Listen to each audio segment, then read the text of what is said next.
Now we come to application of definite integrals, and basically this chapter is the same as definite integrals. The methods to be followed are same, but the conditions will be different. So this is divided into two parts: area under curve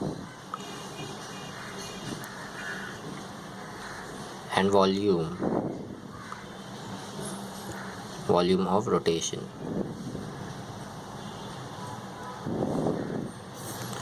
Okay,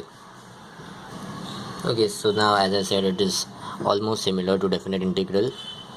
So let us understand what area under the curve really means. Okay, so suppose I have this curve. This is the same curve that we had used in definite integral synopsis. Suppose this is the curve that I have. So this is the area under it. When we do simple integration, what we get is a general formula to find area under the curve, that is integration. But when we apply limits to it, it becomes definite integration. And then, like how we have applied here limits, we get a definite area under the curve between limits. So that is area under the curve. And application of definite integrals is about finding area or volume under the curve. Now in this chapter, what matters most is finding the graph and then the condition. So they will give you a sum and they will tell you find a graph. So first you will have to determine the graph. So suppose the condition is x equal to y. So suppose this is the y-axis, this is the x-axis. So we know the graph will be a straight line passing to the origin. So now this is our curve. Of course they won't give you a simple example like this. They will give you a much more complicated example and they will tell you to find the function. So you'll have to find the function first. In most of these sums they give the function already. Now so this is our function. Then they will tell you to determine your limits based on a condition. They say find it between 1 and 2. Okay, so I have to find it between this. So my function, now my function of x is x, because we know f of x is y. Okay, so now integrating this with respect to x within the limits 1 and 2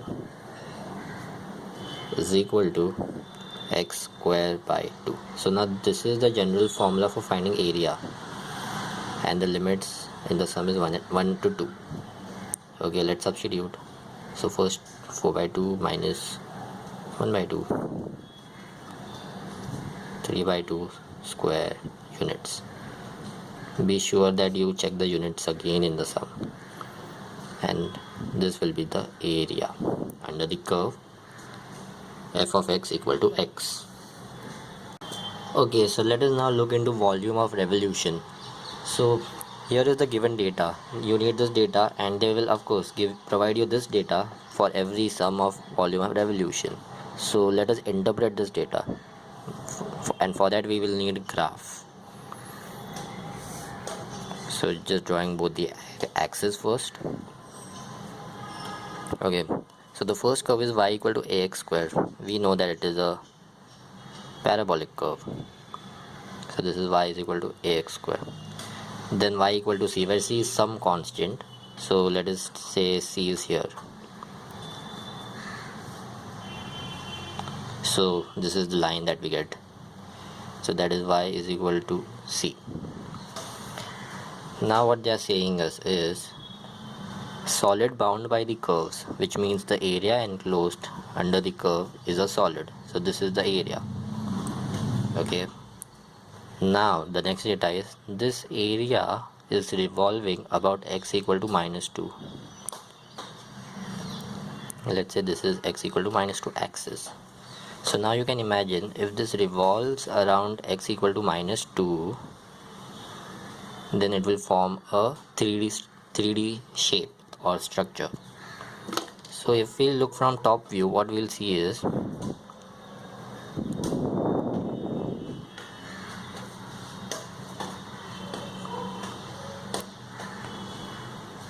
this. We'll see this. because this is empty. This entire region is empty, so that is this region, and this is the inner radius, this part.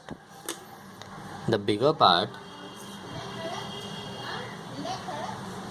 will be the bigger radius, capital R. So that this is important to be understood first. So if I had to show this in the graph, then this will be small r, and this entire thing will be capital R from here till here. So this is how we interpret the data. Now the formula. I hope this structure is clear.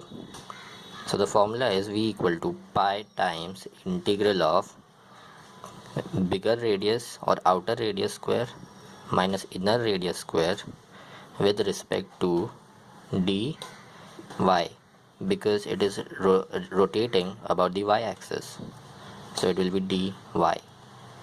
If it was rotating about, say, this axis, that is y equal to, say, -2, then it would be dx.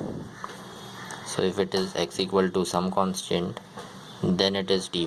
If it is y equal to some constant, it is dx.